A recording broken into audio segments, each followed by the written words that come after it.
My name is Crix Tal, and I honestly thought I was going to die that day. Not from some cosmic disaster or space plague, mind you, but from sitting 3 seats away from a genuine, certified Deathworlder. You know, one of those terrifying humans everyone whispers about in the dormitory halls after lights out. The Centauri Educational Complex was supposed to be the safest place in the galaxy. Seriously.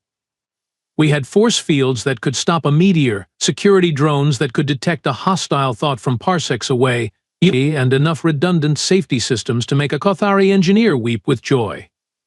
The brochure literally said, "Where young minds flourish in perfect harmony," which sounds lovely until you realize they let a human enroll. Maya Thompson. That was her name. She sat there in the 3rd row, looking about as dangerous as a wilted flower. Short brown hair, average height by human standards, which meant she towered over most of us like some kind of gentle giant. The professors had given her one of those reinforced desks, the kind they usually reserved for the rock-eating Gorlaxians, because apparently humans could accidentally destroy furniture just by existing. The rest of us kept stealing glances at her throughout Professor Quindara's lecture on peaceful conflict resolution.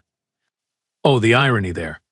Maya just sat quietly, taking notes with this ancient human writing instrument called a pencil, occasionally nodding along like she wasn't a walking weapon of mass destruction from the most violent planet in known space. Tikri, my Zephonian roommate, had spent the entire morning explaining human horror stories to anyone who would listen. How they survived on a world where everything, including the weather, actively tried to murder them daily.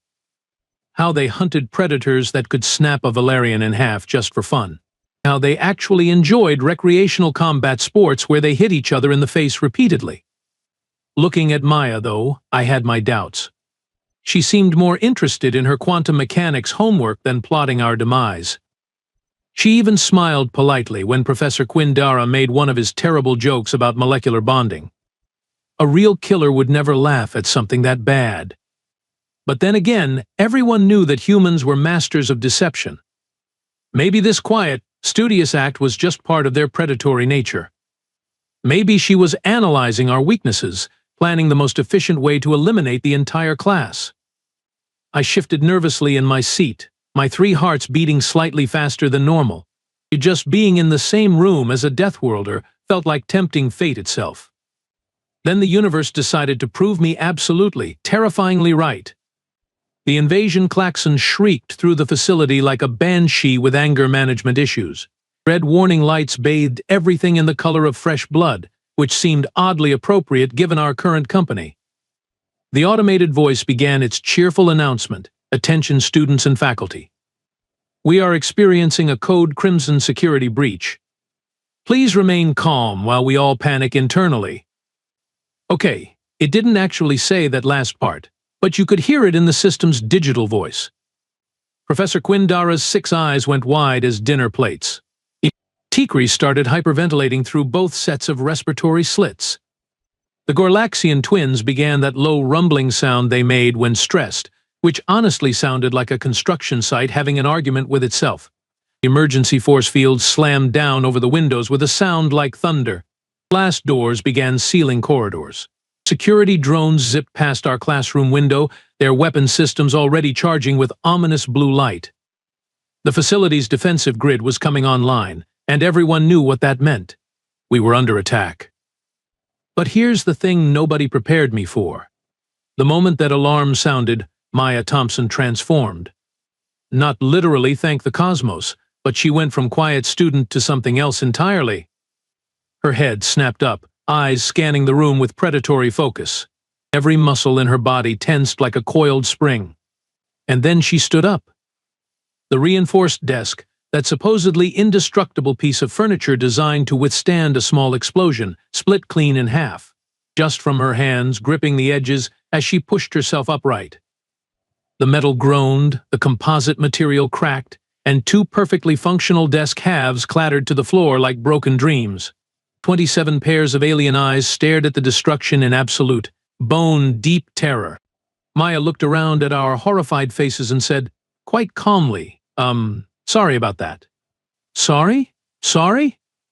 The Deathworlder had just demonstrated that she could casually destroy military-grade furniture with her bare hands, and she was apologizing like she'd accidentally sneezed too loudly during a library study session. That's when the real panic started. Tikri shrieked like a tea kettle achieving sentience and immediately regretting it. The Gorlaxian twins dove under their desks, which was honestly impressive considering they weighed about 3 tons each. A group of Zinthari students started that high-pitched whistling sound that meant either extreme fear or mating season, and frankly, I didn't want to know which. Everyone remained calm. Professor Quindara shouted over the chaos, his tentacles flailing in what was supposed to be a soothing gesture but looked more like he was trying to conduct an orchestra of terrified animals. The human is just experiencing a stress response. It's perfectly natural for their species. Natural? Natural? What kind of species considers furniture destruction a natural stress response? Maya took a step forward, probably trying to help, and half the class scrambled backward like she was carrying some kind of plague. Which, given human reputation, she very well might have been. Her hands were raised in what I later learned was a peaceful gesture. But at the time it looked like she was preparing to grab the nearest student and demonstrate her species' famous bone-crushing abilities. "Look, I can explain," Maya said, her voice remarkably calm for someone who'd just revealed herself as an instrument of mass destruction. Humans have what we call an adrenaline response when we perceive danger. It makes us temporarily stronger, and I wasn't expecting it to kick in quite so dramatically. Adrenaline response. They had a name for it. They had a biological system specifically designed for becoming more dangerous when threatened. Because of course they did. "Stay back," squeaked Plixnar, a tiny Meepian who probably weighed less than Maya's left shoe. "We know what humans do to other species. We've seen the documentaries." "Those weren't documentaries," Maya said, looking genuinely confused. "Those were action movies. They're fiction, entertainment. We don't actually go around fighting aliens for sport." But nobody was listening anymore. The alarm was still wailing, red lights were still flashing, and we had a confirmed Deathworlder in our classroom who had just proven she could break things with her bare hands. The logical conclusion was obvious. The invasion was probably her backup arriving to collect the survivors. Professor Quindara was frantically tapping his communication device, probably calling for security, or possibly for a priest. Maya stood in the middle of the chaos, looking like she wanted to help but was afraid to move in case she accidentally destroyed something else. Which, given her track record, was a very reasonable fear. Then the real monsters showed up, and suddenly Maya's furniture-destroying abilities seemed like the least of our problems. The explosion that rocked the eastern wing felt like someone had decided to rearrange the facility's architecture using large quantities of military-grade explosives. The reinforced walls, those supposedly impenetrable barriers that could withstand a direct hit from a plasma cannon, crumbled like stale cookies in a toddler's hands. Through the smoke and debris came the Zephyrian raiders, and let me tell you, they made Maya look about as threatening as a particularly aggressive houseplant. These weren't your average space pirates looking to steal lunch money and data crystals. Zephyrians were professional killers, 8 feet of pure muscle and bad intentions wrapped in armor that cost more than most planets' annual defense budgets. Their energy weapons hummed with enough power to vaporize a small moon, and their bio-enhancement modifications made them faster, stronger, and significantly more interested in violence than any reasonable species should be. The first raider through the breach took one look at our classroom and smiled. Well, I assume it was a smile. Hard to tell with all those teeth. The educational facility secured, he announced in that guttural Zephyrian accent that made every word sound like a threat. The beginning harvest of intellectual assets. Intellectual assets. They were talking about us like we were crops ready for picking. Professor Quindara, bless his academic heart, stepped forward with all the authority his tenure could muster. "Now see here, this is a neutral educational institution protected by 17 different galactic treaties." The raider's response was to shoot him with a neural disruptor. Our professor collapsed like a marionette whose strings had been cut by a particularly vindictive puppeteer.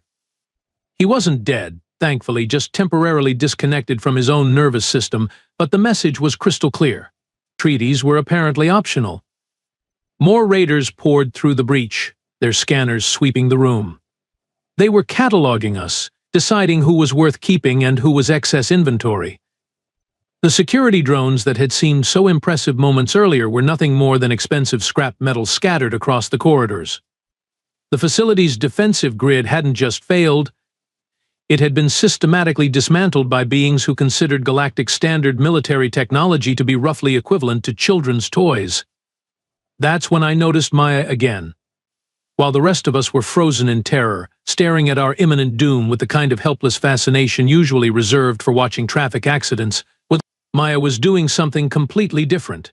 She was studying them. Her eyes tracked their movements, noted their weapons, analyzed their formation and tactics with the kind of cold, calculating precision that made my spine tingle with premonition.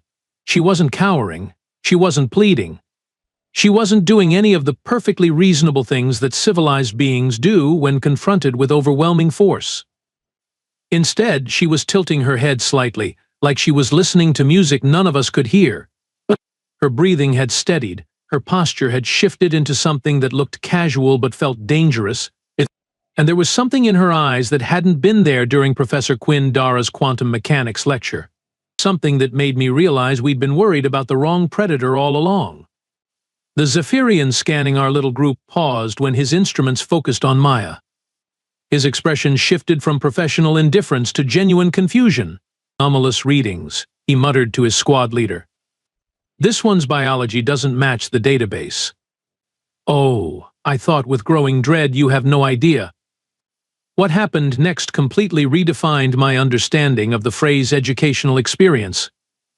The Zephyrian squad leader gestured for his scanner operator to investigate the anomaly, identify the species and assess threat level, he ordered, because apparently even professional killers like to follow proper procedure. That's when Maya moved. I'd heard stories about human combat before, wild tales of berserker rages and impossible feats of strength, but nobody had mentioned their talent for weaponizing absolutely everything within arm's reach. Maya grabbed what remained of her broken desk, not the whole thing, just a jagged piece of composite metal about the size of a dinner plate, and hurled it at the nearest raider with enough force to embed it 3 inches deep in his chest armor. The raider staggered backward, staring down at the makeshift projectile sticking out of his torso like he couldn't quite believe what had just happened. Neither could I, honestly. But Maya was just getting started. She snatched up Professor Quinn Dara's holographic projector, yanked out some kind of internal component that sparked ominously, and threw it at the squad leader's weapon. The resulting electrical feedback sent blue lightning dancing across his energy rifle until it overloaded with a sound like an angry god having a temper tantrum. Impossible, the squad leader snarled, drawing a backup weapon. No species can calculate trajectory and electrical interference simultaneously under combat stress. Maya's response was to grab a standard-issue classroom chair, break off one of its legs with a casual twist that made my secondary stomach clench in sympathetic pain, and use it as a club to smash the targeting computer on another raider's weapon array. Then she spun around and used the same chair leg to trigger the emergency fire suppression system, flooding the room with flame-retardant foam that made visibility roughly equivalent to trying to see through a bowl of soup. The raiders, trained for conventional warfare and equipped with sensors designed to track normal movement patterns, suddenly found themselves fighting something that didn't follow any known tactical doctrine. Maya moved through the foam like it was her natural environment, appearing behind one raider to disable his communications gear, then vanishing before he could react. Only to pop up on the other side of the room to turn a portable whiteboard into some kind of impromptu shield and bludgeon combination. What is this thing? One raider screamed, trying to track a target that apparently understood the precise acoustics of enclosed spaces well enough to use sound as a weapon. Maya had somehow turned the classroom's public address system into a feedback loop that made everyone except her grab their heads in pain. But the most terrifying part wasn't her improvised weapons or her tactical unpredictability. It was her creativity. Where the rest of us saw a classroom full of educational equipment, Maya saw an arsenal waiting to be activated.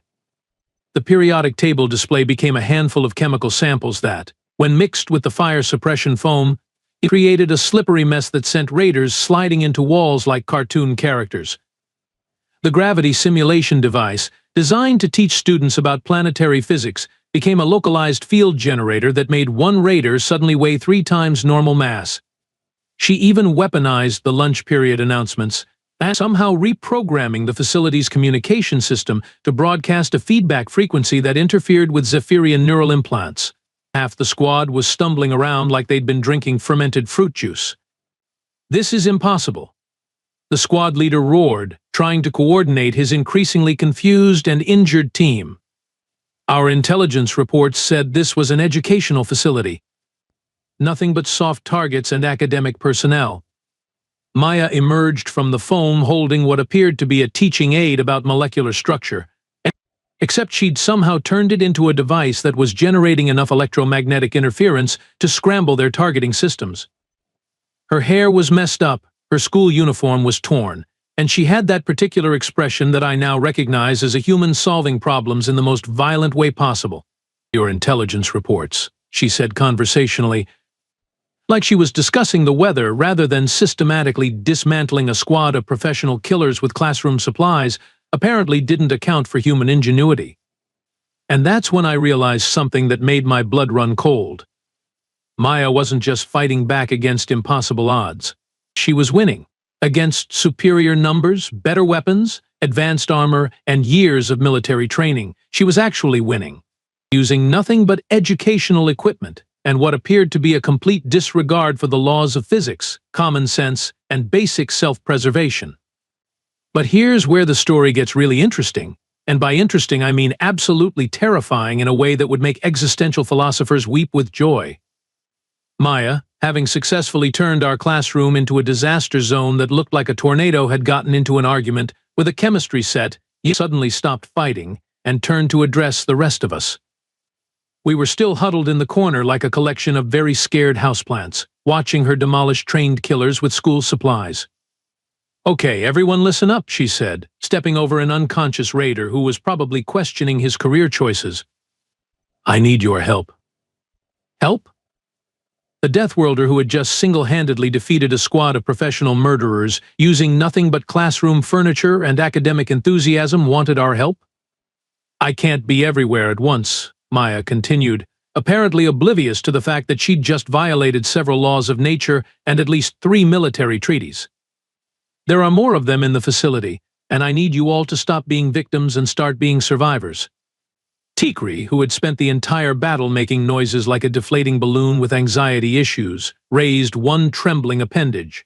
"But we're not warriors. We're students. We study theoretical mathematics and applied philosophy." Maya's smile was the kind that probably made natural selection take notes. "Perfect. You understand systems thinking and logical problem solving. That's exactly what we need." And then she started teaching us. Not quantum mechanics or galactic history, but something infinitely more practical: how to not die horribly in the next 20 minutes. "Plixnar, you're small and quick," she said, pointing to the terrified Mepian. "You're going to be our scout. Use the ventilation system to move between rooms and report enemy positions." She handed him some kind of improvised communication device that looked like it had been built from spare parts and pure determination. "But I don't know how to be a scout." Plixnar squeaked. "You know how to observe and report data, right? Same principle, just with more running and hiding involved." The Gorlaxian twins, Bok and Gok, were assigned to be our mobile fortifications. Maya had somehow figured out that their natural rock-like hide could deflect energy blasts, and their impressive mass could be used to create cover for the rest of us. "Your species evolved on a high-gravity world with constant seismic activity," she explained to them like she was discussing their favorite food instead of military tactics. "You're naturally built to withstand impact and provide stability. Use that." Even Tikri got a job. Maya had noticed that Zophonians could change their skin color for camouflage, something Tikri had been doing unconsciously out of fear. Instead of hiding, Maya taught him how to use it as active camouflage, making him our infiltration specialist. "But this is insane," I protested, watching her turn our study group into some kind of improvised resistance cell. "We're academics, not soldiers." Maya looked at me with those terrifyingly calm human eyes. "But Crixtal, your species has 3 hearts and enhanced reflexes." You process information faster than most combat computers. You're going to coordinate our movements and predict enemy tactical responses. I don't know anything about military strategy. You know game theory, right? Optimal decision trees? Resource allocation under pressure? Congratulations, you know military strategy. You just called it by different names. And somehow, impossibly, it started working. Under Maya's guidance, our little group of terrified academics began moving through the facility like we actually knew what we were doing. Plixnar scurried through air vents, providing real-time intelligence. The Gorlaxian twins created mobile cover points. Tikri used his camouflage to disable equipment and create diversions. And I found myself actually thinking tactically, analyzing Raider patrol patterns and predicting their responses like they were variables in a complex equation. Maya had somehow taken our academic skills and weaponized them, turning theoretical knowledge into practical survival tools. It was brilliant. It was terrifying. It was working. And it made me realize that humans didn't just survive on their death world through strength or violence. They survived by turning everything, including other people, into solutions to problems that shouldn't have solutions. Our improvised resistance movement culminated in the main hall, where we discovered that the Zephyrian raiders had made one critical miscalculation. They'd assumed that conquering an educational facility would be like raiding a library, lots of valuable information, minimal resistance, and everyone too civilized to fight back effectively. They hadn't planned for Maya Thompson. The main hall was a disaster zone that looked like someone had tried to redecorate using high-explosive ordnance and poor judgment. Blast marks scorched the walls, emergency lighting cast everything in hellish red shadows, and the central holographic display that usually showed peaceful scenes of galactic cooperation was now flickering between images of structural damage and evacuation routes. The remaining Zephyrian forces had fortified themselves behind overturned furniture and portable shield generators, creating what they probably thought was an impregnable defensive position. Their leader, a particularly large specimen who looked like he bench-pressed small asteroids for recreation, was coordinating the final phase of their operation with the kind of professional confidence that comes from never having lost a battle. Resistance has been minimal, he reported into his communication device. The facility will be secured within the next 10 minutes, beginning extraction of high-value targets.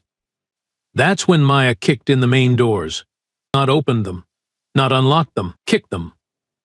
The reinforced metal panels, designed to withstand emergency decompression and direct weapons fire, flew off their hinges with a sound like thunder having an argument with a construction site. The Zephyrian leader stared at the doorway where a small human female had just demonstrated the kind of casual destruction usually associated with heavy machinery. What in the seven hells is that thing?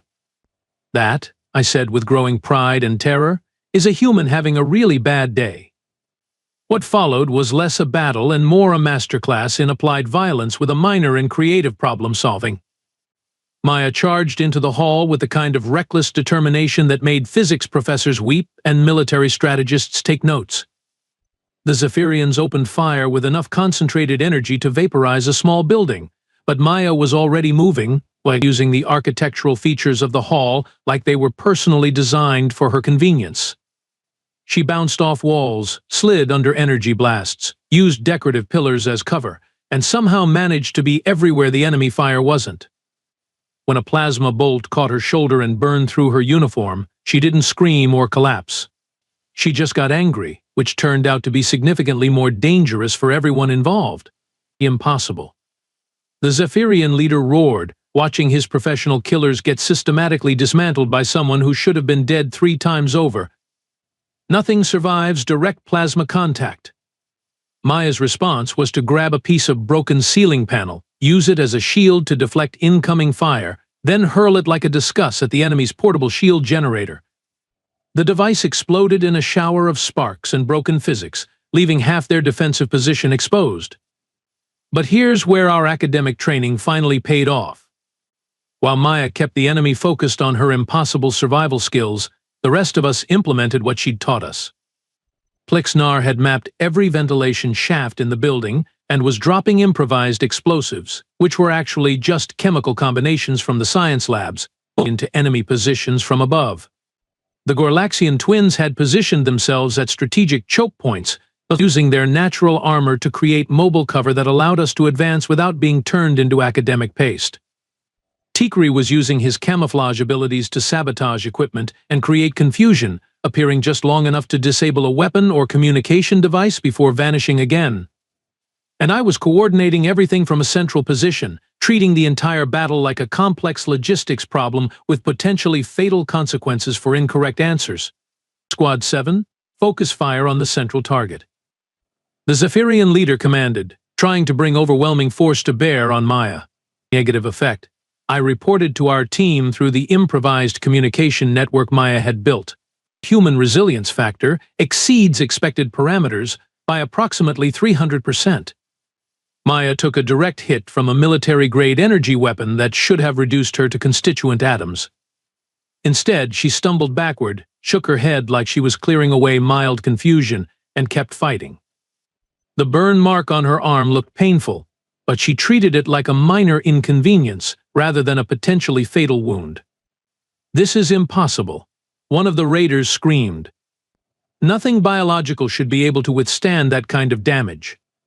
"You clearly," Maya replied, grabbing what remained of the central information kiosk and using it as an improvised battering ram, "haven't met many humans." The final turning point came when the Zephyrian leader, frustrated beyond reason by watching his elite forces get defeated by educational equipment and pure stubbornness, made the mistake of challenging Maya to single combat.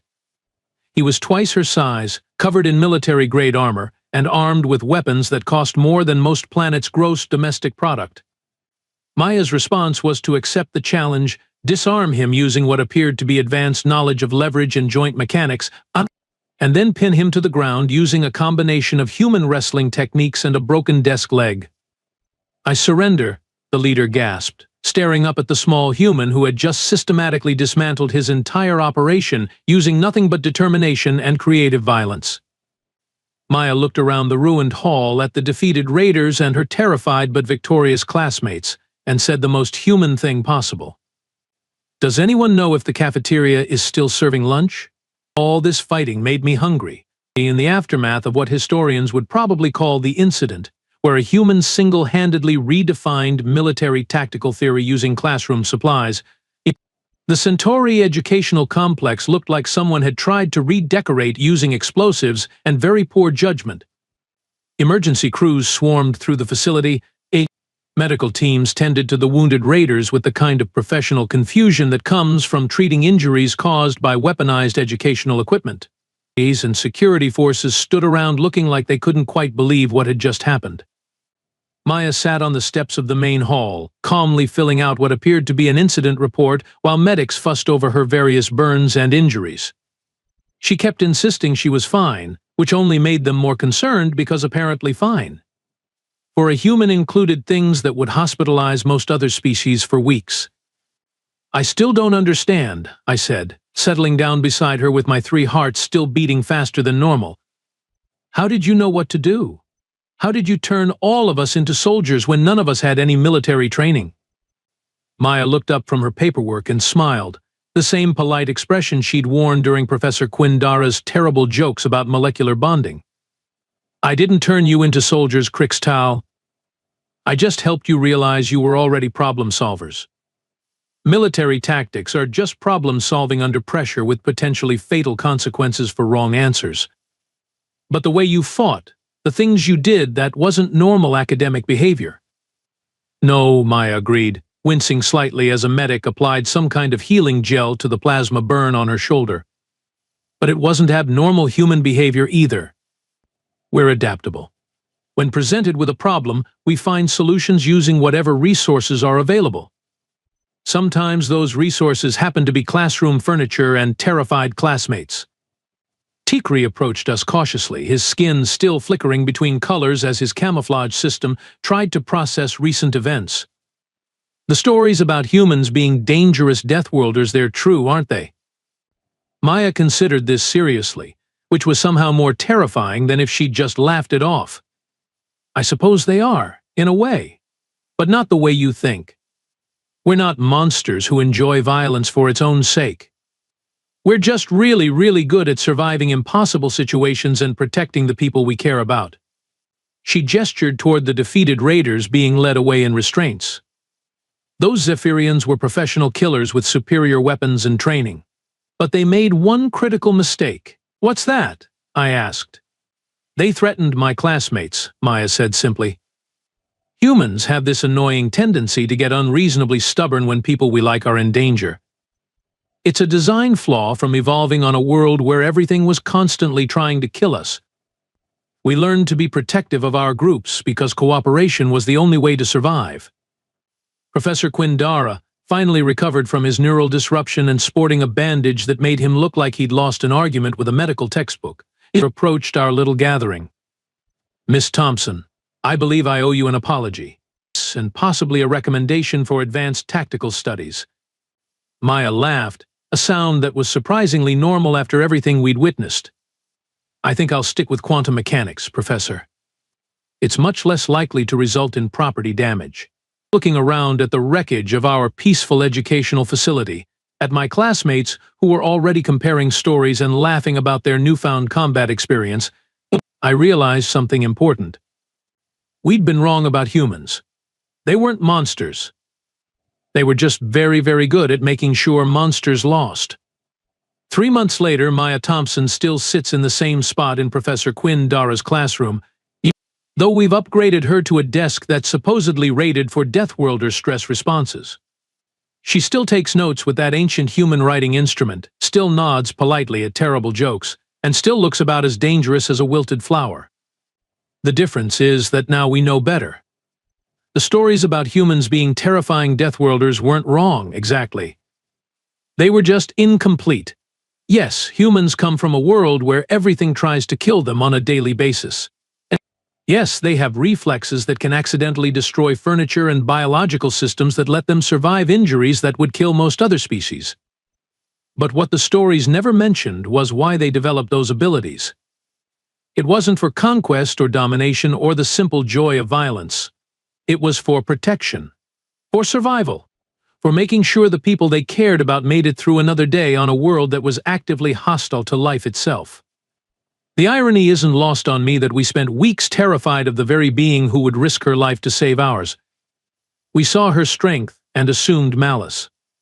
We witnessed her resilience and feared aggression. We watched her turn classroom supplies into weapons and never considered that she might use those same skills to defend rather than attack. Now, when Maya raises her hand to answer a question, nobody flinches. When she stands up quickly, we don't dive for cover. When she smiles, we smile back instead of calculating escape routes. Because we've learned the most important lesson about humans that the stories never taught us, they're not dangerous to their friends. They're only dangerous to the things that threaten their friends. And honestly, that makes me feel safer than any force field or security system ever could. Though I still recommend reinforced furniture, just in case.